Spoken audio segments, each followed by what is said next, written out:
Let's turn to the US and this horrific shooting at a Michigan church yesterday. It's alleged this gunman rammed his vehicle through the Church of Jesus Christ of Latter-day Saints chapels and began shooting and setting fire to the building. At least 4 people were killed, 8 were injured. Now, Trump says this appears to be yet another targeted attack on Christians in the United States of America. This epidemic of violence in our country must end immediately. Caroline Levitt also went on television today saying that this was an individual who hated people of the Mormon faith, and they are trying to understand more about this and how premeditated it was. Josh, just horrific and appears to be targeted.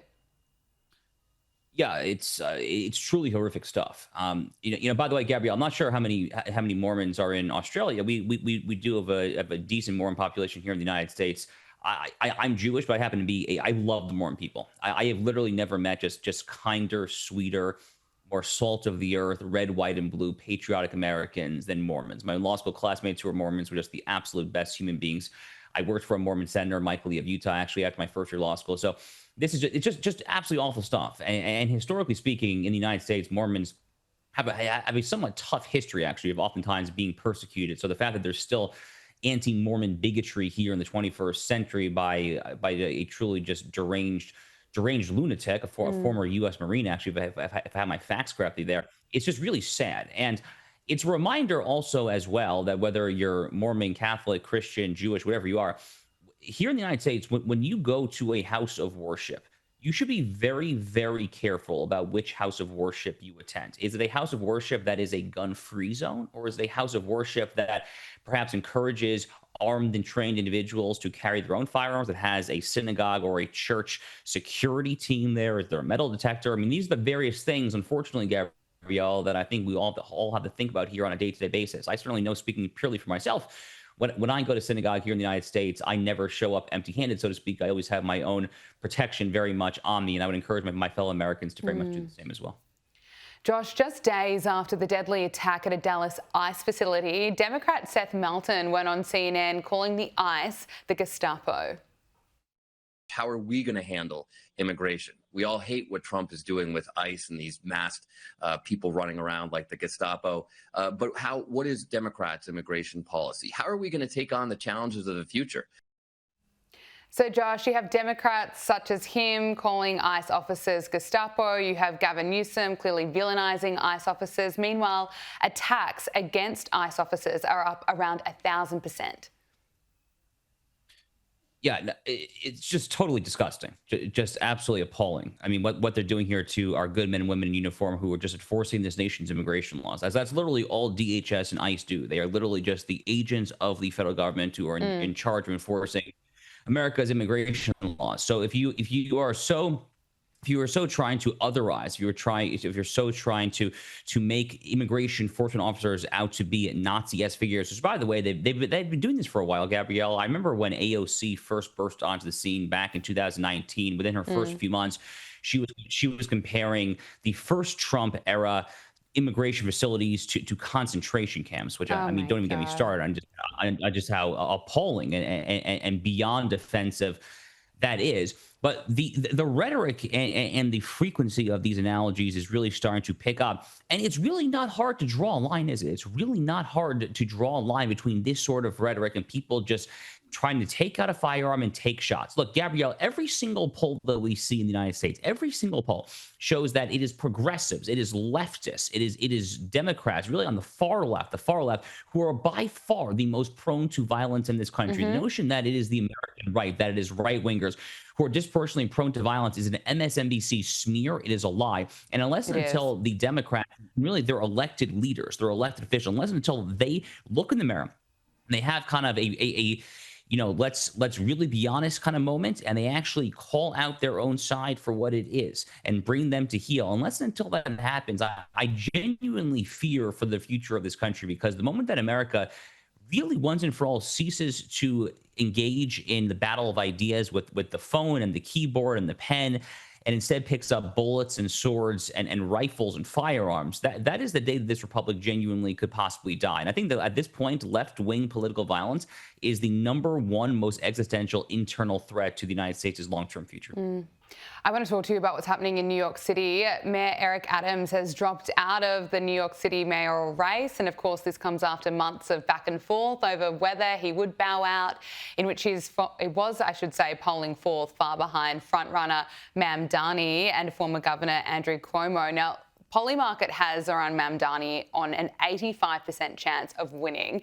And let's look at his latest pledge. He's promising to spend $100 million more on lawyers to help illegal immigrants facing deportation. So this would be in addition to the $54 million in the city's 2026 budget to fight deportation orders in court with taxpayer money. Now, Donald Trump has had this to say about Mamdani on a Truth Social post. He wrote, self-proclaimed New York City communist Zohran Mamdani, who is running for mayor, will prove to be one of the best things to ever happen to our great Republican Party. He's going to have problems with Washington like no mayor in the history of our once great city. Remember, he needs the money from me as president in order to fulfill all his fake communist promises. He won't be getting any of it. So what's the point of voting for him? This ideology has failed always for thousands of years. It will fail again, and that is guaranteed. President DJT. Josh, I want to get your thoughts on Eric Adams dropping out of the race, what this really means, and of course, Mamdani's latest pledge. Well, Eric Adams dropping out is something that had to happen in order for there to be any chance whatsoever of Zohran Mamdani not becoming the next mayor of the nation's most important city. Now, something else has to happen too, which is that Curtis Sliwa, the Republican nominee, has to drop out as well. Now, look, if I lived in New York City and if it were election day and Sliwa were still in the race, I would vote for Curtis Sliwa. He is by far the best of the three candidates who are left, Sliwa, Cuomo, and Mamdani. The problem, Gabriella, is just simple mathematics, which is that Curtis Sliwa does not have a path to victory there, and that therefore the selfless thing to do, if you truly care about New York City and you truly want to try to prevent an actual dyed-in-the-wool Marxist communist from becoming the next mayor of the world's #1 commercial and financial center, then unfortunately he's going to have to follow Eric Adams' lead and drop out. And even that, by the way, is very, very far from a guarantee. I mean, even if you have a one-on-one between Andrew Cuomo, the former governor, versus Zohran Mamdani, I'll be honest with you, I still think Zohran Mamdani actually wins that head-to-head matchup. But what I do know is that's the only chance. That is literally the only chance of Cuomo pulling off that 1-1 matchup and therefore preventing Mamdani. I think Zohran Mamdani is going to win. I mean, you mentioned 85% on Polymarket there. I've seen even higher in some other betting markets. I think he's going to win, and it's a really, really, really scary thought. I actually was just up in New York this past weekend. I grew up in the New York area. Most of my family still lives there, and we were talking with all my uncles and cousins and so forth there. Everyone is terrified of this. I mean, everyone is just utterly horrified that this is what is coming to New York City.